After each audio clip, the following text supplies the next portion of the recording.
Daystar's tremendous voice, JoniLamb, is currently entangled in a shocking financial dispute. To the surprise of longtime allies and insiders, she is accused of embezzling funds from the very ministry she helped launch.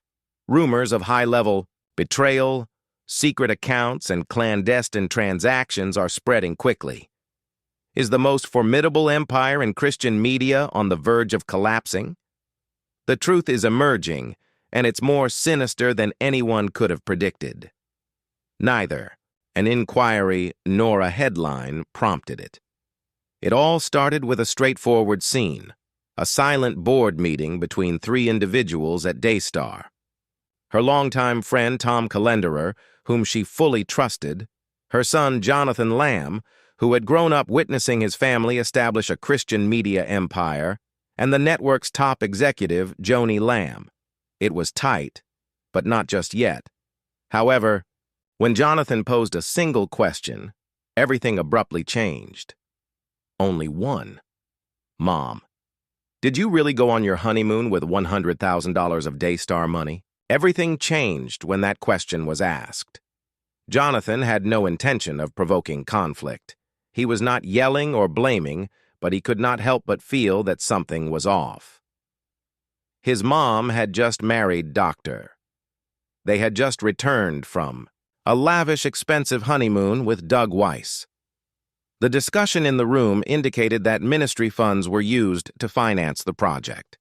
Money that supporters had donated with the understanding that it would be employed for assisting others, sharing the gospel, and ministry work rather for the network's founder's own vacation. Then followed the scene that made Jonathan sick. Sitting beside Joni, Tom Calenderer said nonchalantly, "We'll just gift it to her," as though giving her $100,000 wasn't a huge deal. As if the donors to those funds were unimportant.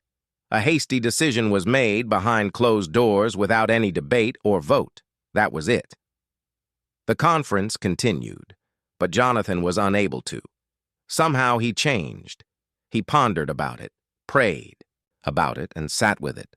And it seemed apparent the more he thought about it. This was incorrect. If it had been his mother, it made no difference. How long Tom had been alive was irrelevant. The fact that they attempted to label it a gift was irrelevant. Donor funds were utilized. It belonged to the people who made sacrifices for it. Those who trusted Daystar would find it handy, and he knew deep down that no one would ever speak if he didn't. At first, he talked lightly. People he trusted heard it.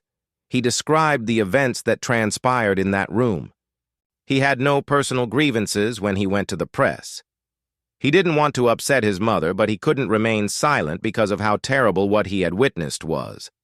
Eventually, word spread, and mayhem broke out. Joni reacted defensively. She said she reimbursed the money, that there was only a misunderstanding and no embezzlement. However, the timing was dubious. The money wasn't paid back until Jonathan raised the alarm after the inquiries had begun and after the inquiry had commenced. Then the harder questions began to appear. If no one knew, would she have reimbursed him? Would Jonathan's silence have ever come to light? This was more than just a mistake. Because of the money and what it represented, it seemed like a betrayal. The potential for Daystar's leaders to covertly spend substantial sums of donor money on lifestyle expenses, without anyone noticing. Moreover, it was only discovered because a son, acting out of integrity, had the guts to confront his own mother. Jonathan looked across the boardroom table and stated, "You can't do this," revealing the truth for the first time. There was no plan. It was genuine, but not dramatic. And something much bigger was revealed by one voice in that tiny, remote area. For the first time, the foundation broke, revealing what the darkness had hidden. And once that light came in, there was no turning back. It was more than just a network. An empire existed. It appeared to be a shining example of Christian media to millions of viewers worldwide. A spot where JoniLamb stood grinning with her family, spreading messages of truth, love, and hope, where faith came first and where prayers were aired every day. Behind the lights, the camera, and the practiced speeches, however, was a structure that had little to do with a church, let alone any sense of accountability. Most people did not know that Daystar was more than just a network of television stations. It had a valid church registration. The difference was solely due to that one detail. Daystar was able to avoid the yearly $9.90 paperwork and open books that most NGOs must submit by registering as a church for tax purposes. No financial information. In short, they were not compelled to disclose the public where the money originated from. This allowed JoniLamb to operate in almost complete secrecy. She oversaw them as well.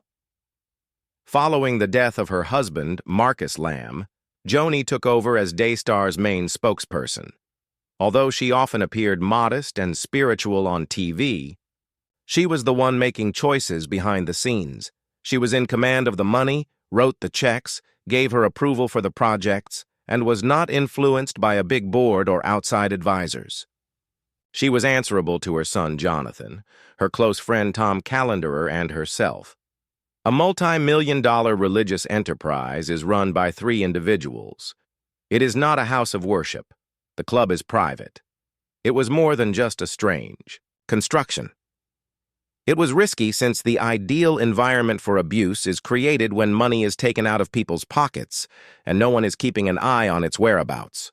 Donors made contributions based on their personal convictions. Some were making monthly tithe payments.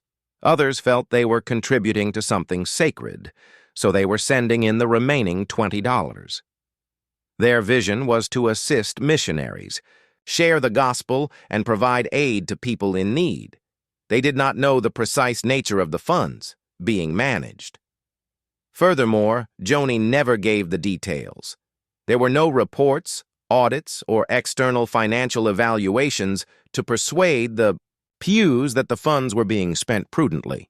Additionally, the IRS didn't need any additional information because Daystar was categorized as a church.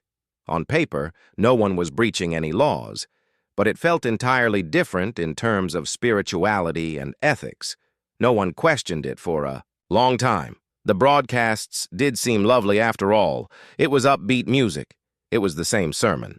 Additionally, the way Joni spoke gave the impression that they knew her and that she was a member of their own church family. Most observers were unaware that beneath that image lay a structure that lacked true transparency, a system that prevented anyone from preventing Joni from spending donor funds however she saw fit. The $100,000 honeymoon was shocking because of this. Not only the sum, but the fact that it was authorized and used for a private, opulent retreat.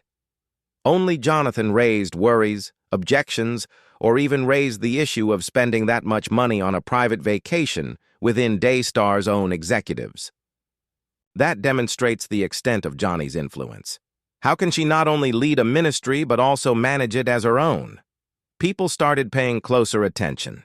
It became clear to them that Daystar was not operating like a normal church.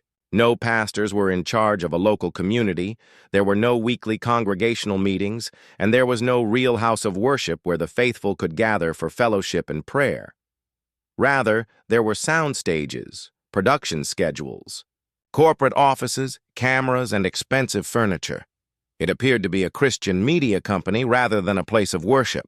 Nonetheless, it contained all of the legal safeguards for churches, such as those related to taxes and confidentiality. And that arrangement was ideal for Joni. She was able to preach about faith and humility, while writing checks on the other side of the camera. To support kingdom work, she may solicit donations, but she would never disclose how the funds were used. And Daystar didn't have to because of the way she was registered. That's why everything felt so risky.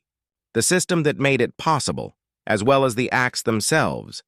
Many people asked, how did this go unnoticed for so long, as the incident garnered media attention, and the solution was straightforward.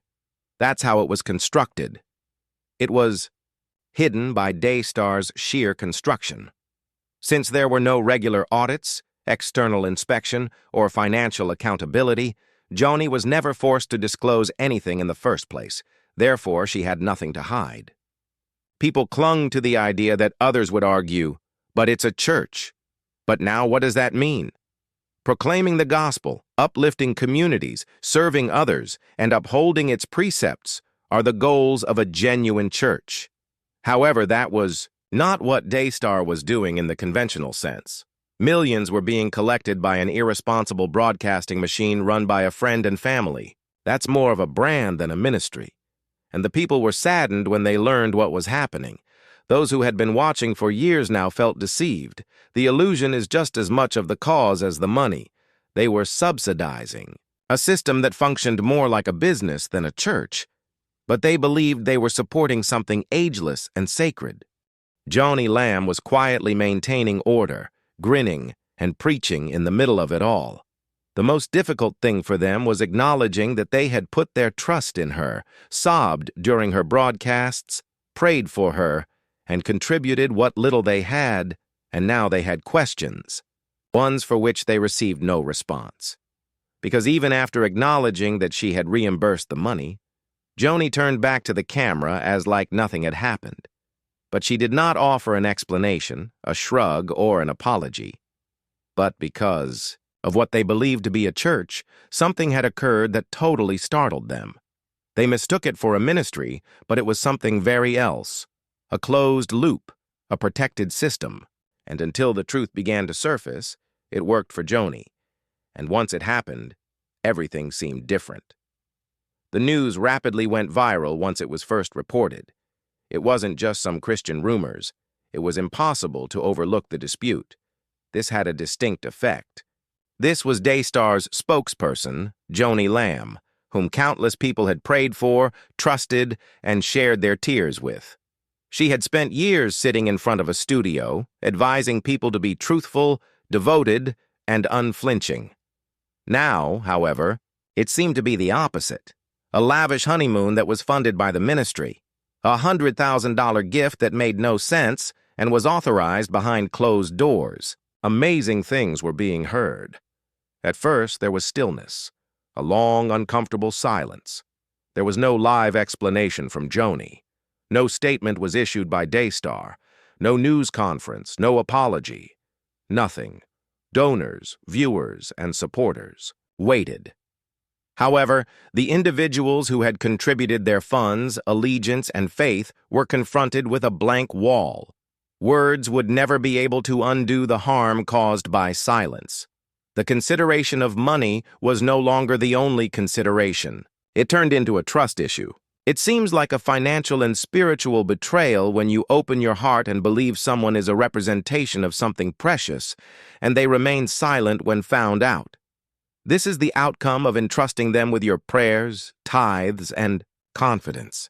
They made use of social media. YouTube videos began to appear. Former backers posted emotional responses. Some shared personal accounts of how Joni's advice had gotten them through difficult times and how they had been Daystar donors for years. They felt used after being accepted into her large spiritual family. These were actual people, loyal. People, not online trolls or detractors seeking a scandal. A woman stated, "I thought I was giving to God's work. Now I don't even know what that money paid for." Whilst another individual stated, "It's not about the $100,000. It's about the lies. It's about the fact that they didn't even think we deserved an explanation." The criticism quickly grew as Christian blogs and religious podcasts promoted the story, and former Daystar insiders alluded to other items like expensive dinners, private jets, and designer clothing.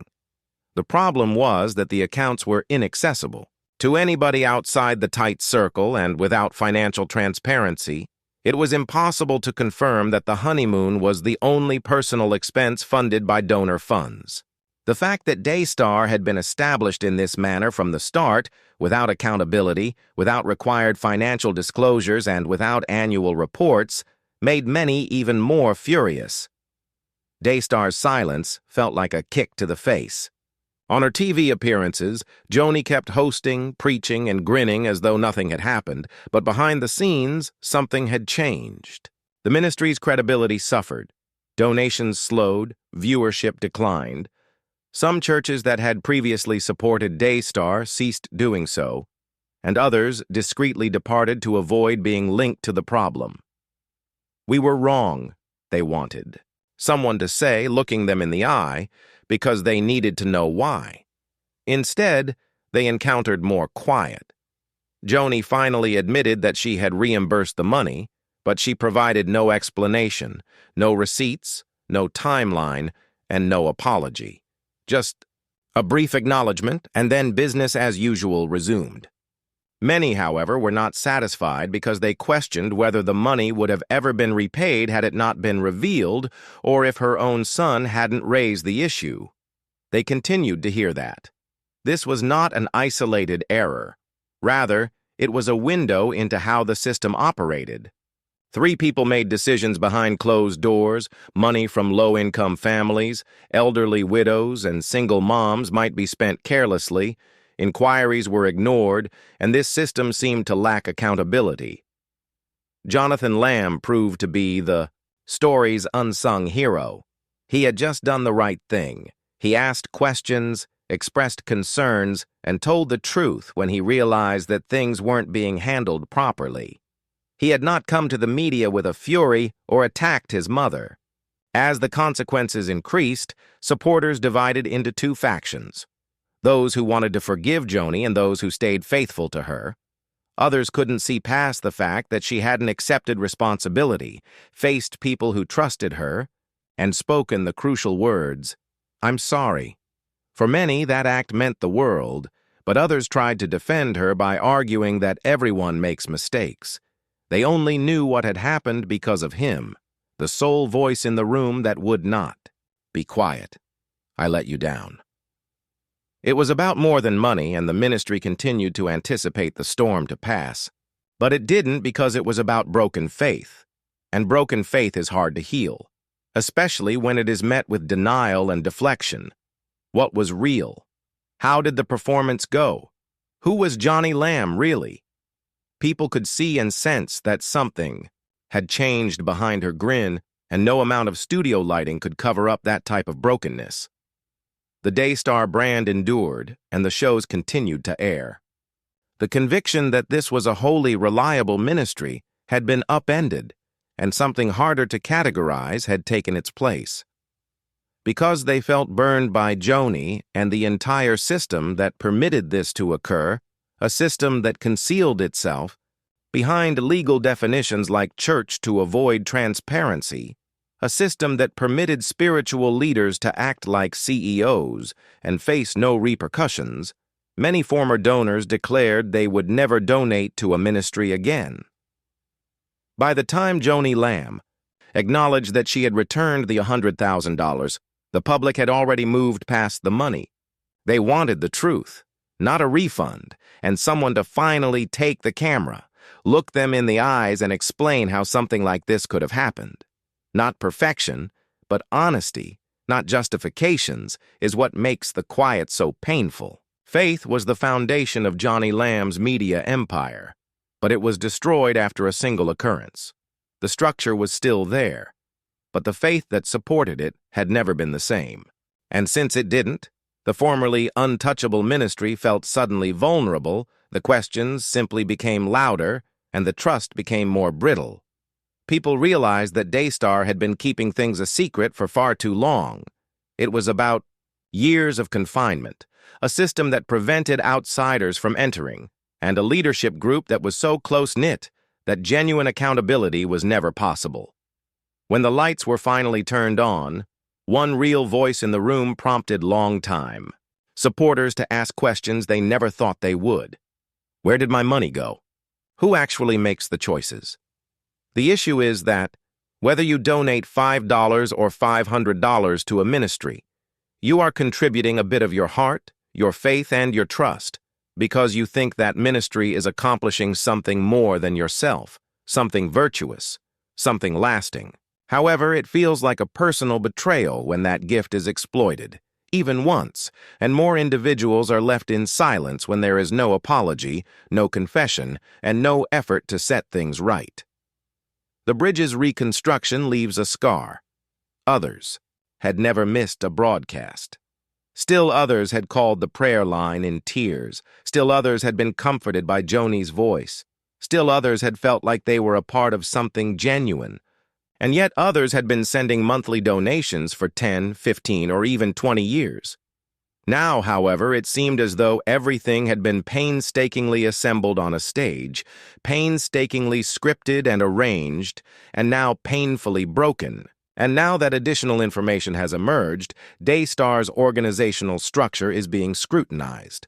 There were no donor reports, third-party audits, or the necessary transparency, and the public had no idea what was happening with the books. When the public realized how easy it was for a ministry to manage millions of dollars without oversight, they started to ask more serious questions, not just about Daystar, but about all ministries like it.